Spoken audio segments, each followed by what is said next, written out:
దీనికి ఆన్సర్. నేను ఇప్పుడే స్టార్ట్ అవుతున్నాను, 3-4 సినిమాలు రిలీజ్ అయినాయి. ఈ పొజిషన్లో నేను ఒక డేర్ స్టెప్ వేసి డిస్ట్రిబ్యూషన్ తీసుకున్నాను అంటే అది ఎలా వచ్చింది అనేది ఇంక అదేనండి ఆన్సర్. అంత డేర్ స్టెప్ నేను తీసుకోను కదా, అంతే. అయితే చాలా మంది హీరోలు కొంతవరకు సక్సెస్ అయిన తర్వాత, చేతిలో కొంత మనీ వచ్చిన తర్వాత వాళ్ళ ప్రొడక్షన్ హౌస్లు కావచ్చు, ఇట్లా డిస్ట్రిబ్యూషన్ కావచ్చు, ఏదో ఒకటి స్టార్ట్ చేస్తున్నారు ఇంకా మరింత గ్రో అవ్వడానికి. సో మీకు ఈ థాట్ ఎందుకు వచ్చింది? డబ్బుల కోసమా లేకపోతే సినిమా మీద ఉన్న ఇంట్రెస్ట్? డబ్బుల కోసమే అండి. అదేంటండి, రావాలి కదా డబ్బులు,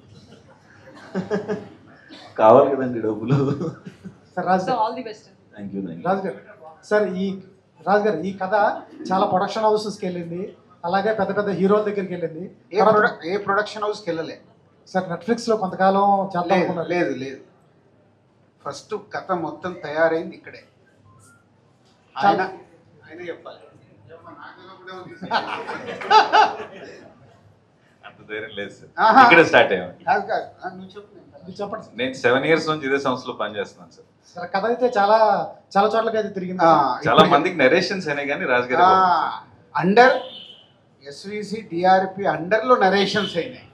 సో ఇప్పుడు నెట్ఫ్లిక్స్ వాళ్ళకి చెప్పాం.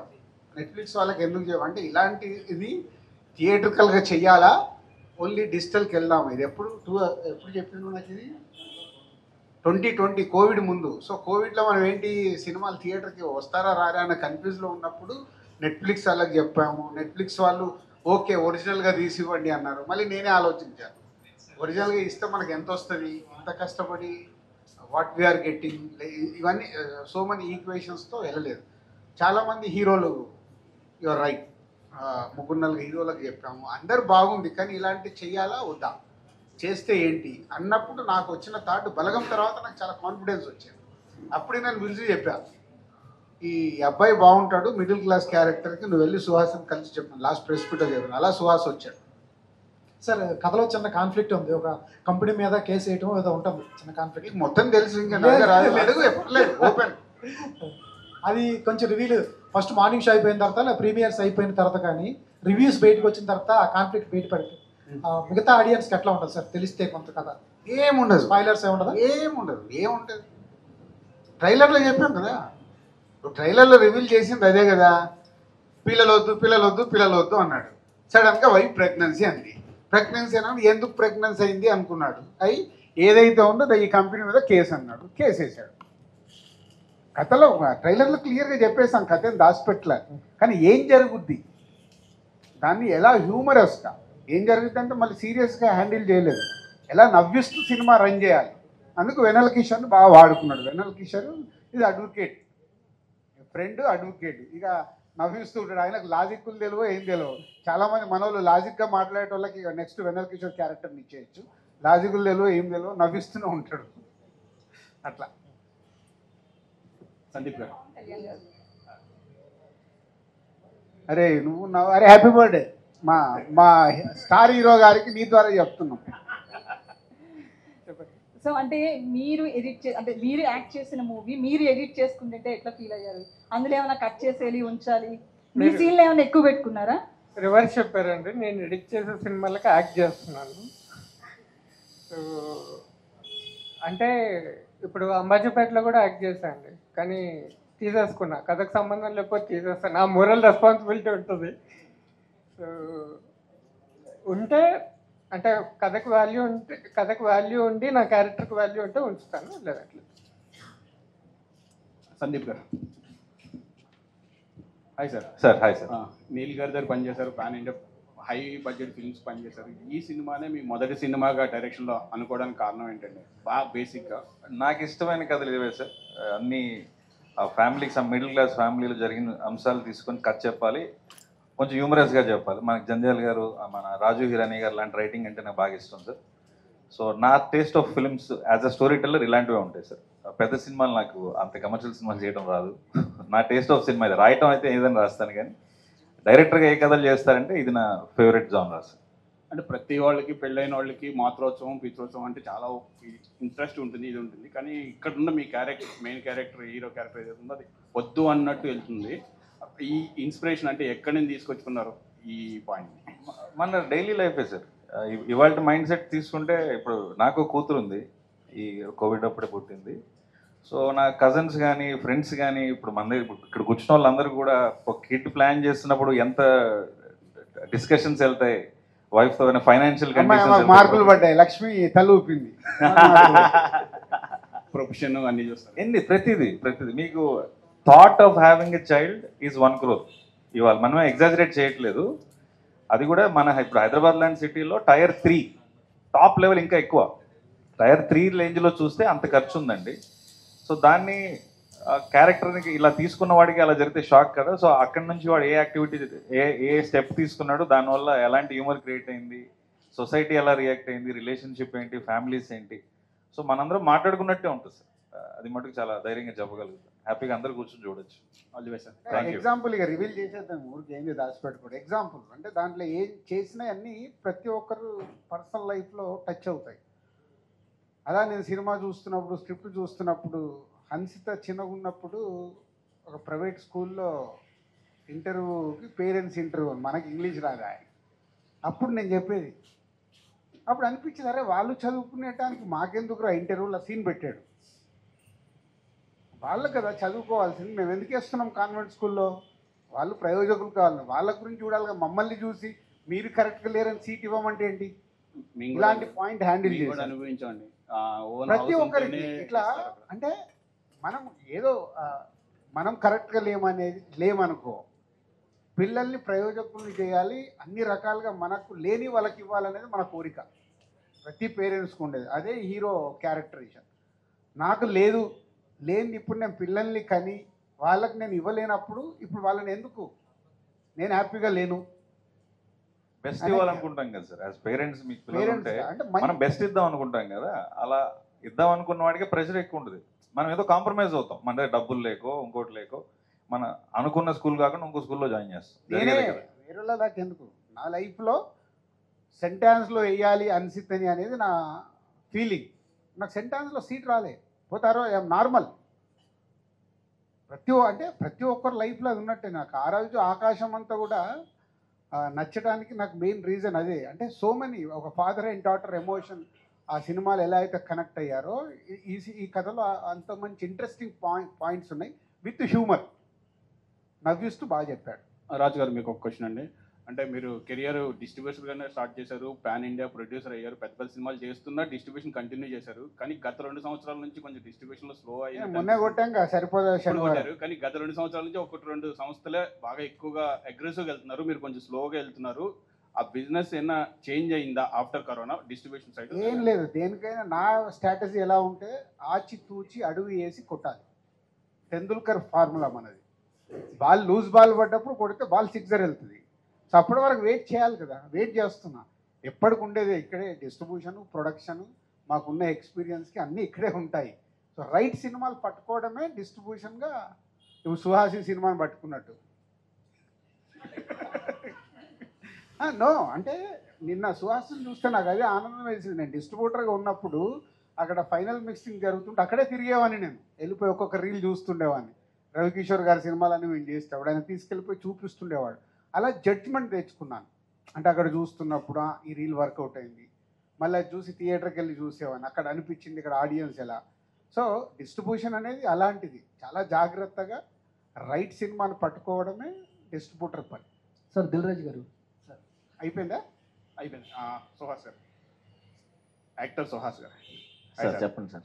అంటే మీరు కెరియర్ బాగా పీక్లోకి వెళ్తుంది, ఇప్పుడు డిస్ట్రిబ్యూషన్ స్టార్ట్ చేశారు, నెక్స్ట్ సెక్టర్స్లో కూడా ఎంటర్ అవుతారా? ప్రొడ్యూసర్గా కూడా, ప్రొడక్షన్ హౌస్ ఏమైనా ప్లాన్స్ ఉన్నాయా, లేదా యాక్టింగ్ మీద కాన్సన్ట్రేట్ చేద్దాం అనుకుంటున్నారా? యాక్టింగ్ చేస్తానండి. ఒకవేళ ఇట్లాంటి ఏమన్నా అప్పుడప్పుడు నాకు కాన్ఫిడెన్స్ ఉన్నప్పుడు ఇలాంటి ఎప్పుడైనా ఓవర్సీస్ అంతే, వేరే ప్లాన్స్ ఏం లేవండి యాక్టర్గా.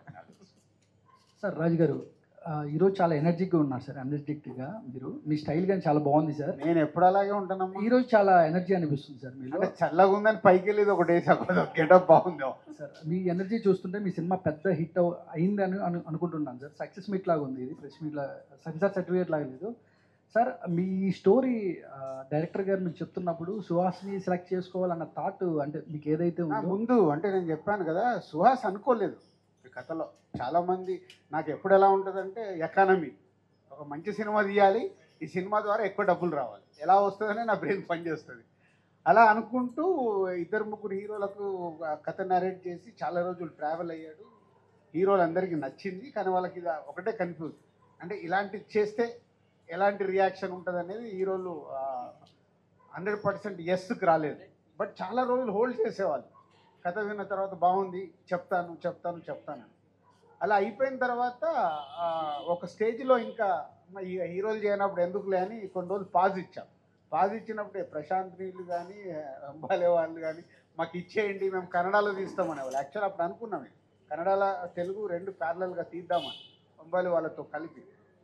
కాలేదు, కొన్ని రోజులు పక్కన పెడితే బలగం రిలీజ్ తర్వాత నాకు సడన్గా సుహాస్ ఒక సినిమా రిలీజ్ అయింది, రైటర్ పద్మభూషణ్. అది చూసా, నచ్చి ఇమీడియట్ సందీప్కి కాల్ చేసి వెంకీ అటు పెళ్ళిలో చెప్పాను, ఇది ఓకే, అది నచ్చింది నాకు.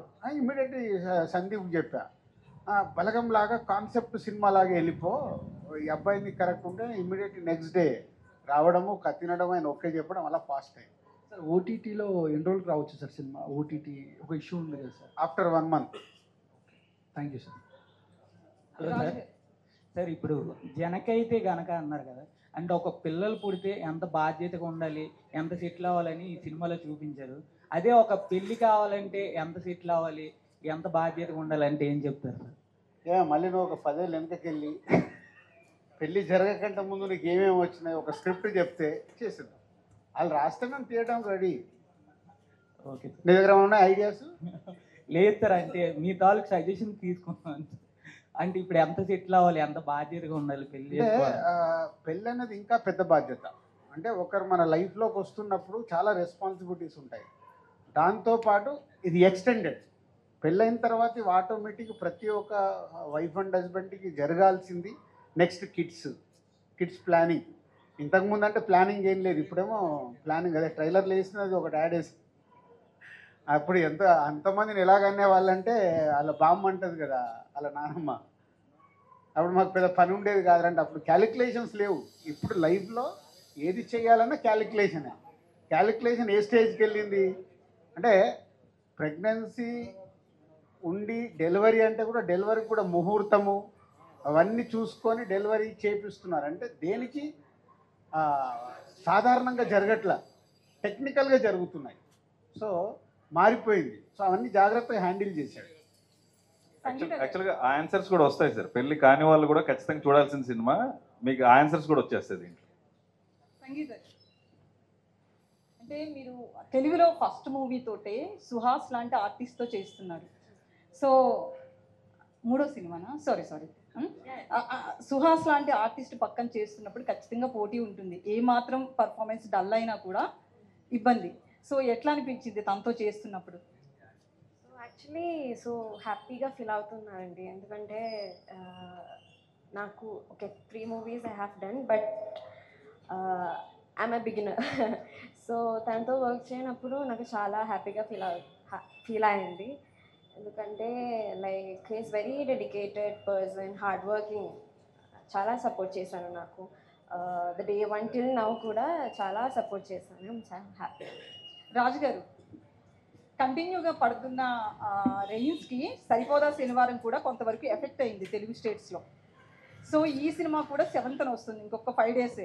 బట్ బయట అయితే క్లైమేట్ మారేలా కనిపించట్లేదు.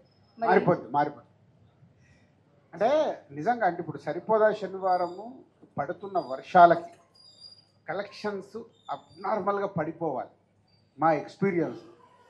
కానీ ఎక్స్ట్రాడనరీగా హోల్డ్ అయ్యాయి. వర్షం తగ్గితే థియేటర్స్ ఫుల్ అవుతున్నాయి. బయట వర్షం పడట్లేదు, కంఫర్టబుల్గా వెళ్ళిపోవచ్చు అంటే థియేటర్స్ ఫుల్ అవుతున్నాయి. థర్స్డే కంటే ఫ్రైడే రోజు న్యాచురల్గా తగ్గింది. సాటర్డే మళ్ళీ డే 1 లాగుంది, సండే మళ్ళీ డే 1 లాగుంది. ఈరోజు కూడా మ్యాట్నీస్ ఏపీలో ఆల్ థియేటర్స్ ఫుల్స్. అక్కడ వర్షాలు కొంచెం సెటిల్ అవ్వగానే గబ్బర్ సింగ్ ఎఫెక్ట్ ఏమన్నా ఉందండి మీ సినిమా మీద? గబ్బర్ సింగ్ పవన్ కళ్యాణ్ గారు మా నాన్నగారు చెప్పారు కదా, వెళ్ళి ఉంటాడు మార్నింగ్ సినిమాకి. ఓకే సార్, అందరూ ఓటీటీ ఎఫెక్ట్ చాలా థియరిటికల్గా ఎఫెక్ట్ పడింది అంటున్నారు. బట్ ఓవర్సీస్లో తెలుగు సినిమా మార్కెట్ కూడా పెరిగింది, మన సినిమాలు ఎక్కువ మంది చూస్తున్నారు అనేది ఒక ప్రచారం జరుగుతుంది. ఇప్పుడు రాబోయే బిగ్ సినిమాలకి ఓవర్సీస్ మార్కెట్ అనేది చాలా క్రూషియల్గా ఉండబోతుంది అంటున్నారు. ఎగ్జాక్ట్గా ఎట్లా ఉంది సార్ సినారియో? అద్భుతం అండి, అదే నేను చెప్పేది. ఇది everything is a cycle. OTT అనేది, ఓటీటీలో సినిమాలు వస్తున్నాయి అనడం వల్ల ఆడియన్స్ థియేటర్కి రావడం న్యాచురల్గా పర్సంటేజ్ ఆఫ్ ఆడియన్స్ తగ్గింది. మరి తగ్గితే ఇది ప్రపంచవ్యాప్తంగా తగ్గాలి కదా. ఓవర్సీస్లో ఎందుకు చూస్తున్నారు అంటే ఓవర్సీస్లో ఆ వీకెండ్స్ ఏదైతే ఉందో ఎంటర్టైన్మెంట్ కావాలి. ఇవాళ సరిపోదా శనివారం ఆల్మోస్ట్ ఈ రోజుకి 2 మిలియన్ కంప్లీట్ అవుతుంది ఓవర్సీస్లో సండే. అంటే వాళ్ళని ఇప్పుడు నైట్ కదా వాళ్ళకి సండే, ఈ రోజుకి 2 మిలియన్ కంప్లీట్ అవుతుంది. అంటే ఎక్స్ట్రాడినరీ రెవెన్యూ. నాని గారికి 2.1 అన్నారు దసరా, అది రేపు ఎల్లుండో క్రాస్ అయిపోతుంది. సో ఆ రేంజ్లో రెవెన్యూస్ ఉన్నాయి. ఇక్కడ కూడా నేను ఇందాక చెప్పింది అదే, చిన్న సినిమాలైనా హాయ్ కానీ కమిటీ కుర్రాలు కానీ ఆడి రెవెన్యూ జనరేట్ చేస్తున్నాయి. కానీ డిఫరెన్స్ ఎక్కడ? వావ్, ఇప్పుడు కొత్త బంగారు లోకం మేము చేస్తే ఆ రోజు వావ్ నంబర్స్, మాకు ఆ భయం లేదు, 100 రోజులు ఆడాయి. అది మార్పు వచ్చింది. సో అంటే ఎక్స్ట్రాడినరీ, చిన్న సినిమా ఎక్స్ట్రాడినరీగా వచ్చినప్పుడు ఆ వావ్ రెవెన్యూ చూస్తాం. లేకుంటే బాగుంది గుడ్ 10 కోట్ల గ్రాస్ చేసింది. ఇప్పుడు ప్రేమలు మోర్ దెన్ 10 crores గ్రాస్ చేసింది. మన హాయ్ నాన్న 8 to 9 crores. ఇవే అంటే 20 కోట్ల గ్రాసు 30 కోట్ల గ్రాసు మిస్ అయిపోయారు. ఆ ఎఫెక్ట్ ఉంది. అలాగని అస్సలకి ఆడకుండా పోతాయి అనేది లేదు, ఆడుతాయి, ధైర్యంగానే సినిమాలు చేయొచ్చు. అంటే బిగ్ సినిమాలకి మ్యాక్సిమం 50% ఆఫ్ షేర్ ఓవర్సీస్ నుంచే రావచ్చు ఇక నుంచి అంటున్నారు. మన దగ్గర ఎక్స్ట్రాడినరీ కదా, మనం కల్కి చూడలేదా? కల్కి చూసాం కదా. Nizam and AP Telangana extraordinary revenue create చేసింది, top 2 grosser. So extraordinary revenue వచ్చింది కదా, అదేం లేదు, దేని దానికే. రష్యా కానీ జపాన్ కానీ ఈ మార్కెట్ మనకి పెరిగింది అంటున్నారు. ఇండివిజువల్గా పెరిగింది, కొంచెమే పెరిగింది, ఇంకా not up to the mark. రేపు పెరిగితే ఇప్పుడు గ్లోబల్ రెవెన్యూ అయిందనుకో అప్పుడు మారిపోతుంది. ఇంకా గ్లోబల్ రెవెన్యూకు రీచ్ అవ్వలేదు మనం. డైరెక్టర్ గారు, ఇది చాలా కాంప్లికేటెడ్ స్టోరీ కదా. ఇందులో సినిమాటిక్ లిబర్టీ ఎంతవరకు తీసుకున్నారు, లాజిక్స్ ఎంతవరకు ఉంటాయి ఇందులో? లాజికలీ ప్రతి పాయింట్ ఉంటుందండి. ముందు కాంప్లికేటెడ్ స్టోరీ ఏం కాదు, మనకందరికి జరిగేదే. లాజికలీ ఏ క్వశ్చన్స్ మనకి మైండ్లో తడతాయో ప్రతి క్వశ్చన్కి ఆన్సర్ ఉంటుంది. అంటే ఇప్పుడు అతను తండ్రి కాకూడదని అనుకుంటాడు కదా, ప్రెగ్నెంట్ అని తెలిసిన తర్వాత అబార్షన్ చేయించవచ్చు కదా. మీరు సినిమా చూసిన తర్వాత నన్ను ఇదే క్వశ్చన్ అడిగాను. What ever question you think of ఖచ్చితంగా సినిమాలో ఉంది, దానికి ఆన్సర్ కూడా ఇస్తాం, ప్రాపర్ ఆన్సర్ ఇస్తాం. విజయ్ గారు హాయ్ సార్. విజయ్ బుల్గని అని అంటే బల్గం సినిమానే గుర్తొస్తుంటుంది, బేబీ సినిమానే గుర్తొస్తుంటుంది. బేబీ సాంగ్స్ బాగా పాపులర్. ఇప్పుడు ఈ సినిమాకి వచ్చేటప్పుడు ఒక సాంగ్ రిలీజ్ అయింది కదా, కంటెంట్ కొంచెం డిలే అయిందని ఏమైనా అనిపిస్తుందా, లేకపోతే ఎన్ని సాంగ్స్ ఉన్నాయి మొత్తం? దీంట్లో 4 songs ఉన్నాయి సార్. దీంట్లో కథతో ట్రావెల్ అయ్యే సాంగ్స్ ఉన్నాయి సార్ అన్నీ. అవి సినిమాతో చూస్తే ఇంకా బాగుంటాయి. అండ్ సినిమా రిలీజ్ అయిన తర్వాత కూడా ఇంకా పెద్ద హిట్ అవుతాయి సాంగ్స్. ఇందాక ఎవరు నువ్వు అడిగావా? ఇగో సెకండ్ డే కంటే నైజాము సరిపోదా శనివారం ఈరోజు ఎక్కుంది మ్యాట్నీస్. అంటే జనాలు ఇవాళ మండే 5వ రోజు, మొత్తం హాలిడే లేదుగా. అదే ఓన్లీ స్కూల్స్ హాలిడే అయినా అంటే 5th డే. సో మంచి సినిమా వస్తే వాళ్ళకు వర్షాలు లేదు, సైక్లోన్ లేదు, చూడటానికి రెడీగా ఉన్నట్టే కదా. గుడ్ ఫిలిం ఈరోజు అయిపోయింది, ఈ రోజుకి నైజాం బ్రేక్. ఏరి లక్ష్మణ్, మేమే వాళ్ళ క్వశ్చన్స్ ఊరికే మీరే. సో మీరు రా మధు. అంటే ఇప్పుడు ఒక జనకాయిత సినిమా ఒక డిఫరెంట్ కాన్సెప్ట్లో వస్తున్న సినిమా, మీరు ఆల్రెడీ టీజర్ ట్రైలర్ చూశారు. అసలు టీజర్ ట్రైలర్ పైన మీ ఫీడ్బ్యాక్ ఏంటి? అంటే డింకీ అనే ఒక కాన్సెప్ట్ ఉంటుందండి. అంటే డ్యూయల్ ఇన్కమ్ నో కిడ్స్ అనే ఒక కాన్సెప్ట్ ఉంది మన దగ్గర. ఎస్, అంటే ఆ కాన్సెప్ట్ కొంచెం మాకు టచ్ చేశారు అనిపించింది. బట్ ఇది మిడిల్ క్లాస్ వైపు నుంచి మీరు తీశారు, బాగా అంటే ఇంట్రెస్టింగ్గా అనిపించింది సార్ మాకైతే. రిలీజ్ అవుతున్న సినిమాల్లో రాజుగారి సినిమా ఫస్ట్ చూద్దాం అన్నట్టు అనిపించింది. Finishing touch. ఎప్పుడు మీరే అడిగి మమ్మల్ని బుక్ చేస్తే మేము చేయాలా?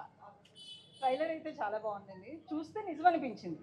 ఎందుకంటే ఇప్పుడున్న జనరేషన్ అంతా కూడా పెళ్ళి ఇప్పుడు చేసుకోవాలి, పిల్లల్ని ఇప్పుడు కనాలి, ఇలానే ఉన్నారు. కానీ అనుకోకుండా పిల్లలు పుట్టినప్పుడు సఫర్ అవుతున్న పేరెంట్స్ని చూసాం. ఎందుకంటే తక్కువ జీతాలు ఉంటాయి. ఆ ఎఫెక్ట్ అనేది చాలా మంది అంటే నేను పర్సనల్గా మీడియా లైఫ్లో చాలా మందిని చూసాను. సో జెన్యున్ కాన్సెప్ట్ అది వరకు అమ్మాయి అదే మా సినిమా కదమ్మా. అనుకున్న కన్నా కూడా సేమ్ కాస్ట్లే మారవు కదా, అనుకున్న కన్నా సేమ్ ఇష్యూసే ఉంటాయి. సో రెండు చూస్తారు దీంట్లో. సో ఇద్దరు పిల్లల్ని కనాలనే కాన్సెప్ట్ కూడా వదిలేసి 1 కిట్కి వచ్చేసారు. ఇద్దరికి స్కూల్ ఫీజులు కట్టాలి. ఈవెన్ నేనే ఎగ్జాంపుల్ అండి, నేను ఒక్కనే పాప, నాకు రెండోది అవసరం లేదనిపించింది. ఇప్పుడు ఇద్దరికి ఫీజులు కట్టి డే కేర్లో పెట్టి డే కేర్లో మళ్ళీ వాళ్ళకి 10,000 ఇవన్నీ లెక్కలు వేసుకుందా నాకు వద్దు అనిపించింది. సో కాన్సెప్ట్ అయితే జెన్యూన్. సార్ బాగుంది. నా పర్సనల్ ఎక్స్పీరియన్స్లో కూడా నేను కూడా ఫేస్ చేశానండి. బేగంపేట గీతాంజలి స్కూల్లో మా బాబుని వేయడం కోసం ఓన్ హౌస్ ఉంటేనే సీట్ ఇస్తా ఉన్నారు. సో నేను తర్వాత మళ్ళీ అపార్ట్మెంట్ కొనుక్కొని అందులోనే జాయిన్ చేశాను మా అబ్బాయిని, కష్టపడ్డా. Very good. మా వాడికి డబ్బులు వచ్చేసాయి. మా మీడియాలో తక్కువ డబ్బులు వచ్చేసాయి అంటున్నాడు. మీడియాలో తక్కువ జీతాలు ఉంటాయి. అన్ఎక్స్పెక్టెడ్ యాక్సిడెంటల్గా ఇందులోకి వచ్చి ఉంటాం. కానీ ఇంటి దగ్గర అక్కడ మళ్ళీ ప్రాపర్టీ తీసుకుని ఇక్కడ ఇచ్చేసి చదివించడం పిల్లల కోసం చేశాం. సో నాట్ మీడియా అండి. ఇప్పుడు నా దగ్గర ఆఫీస్లో పర్మనెంట్ స్టాఫ్ ఒక 10-12 మంది ఉన్నారు.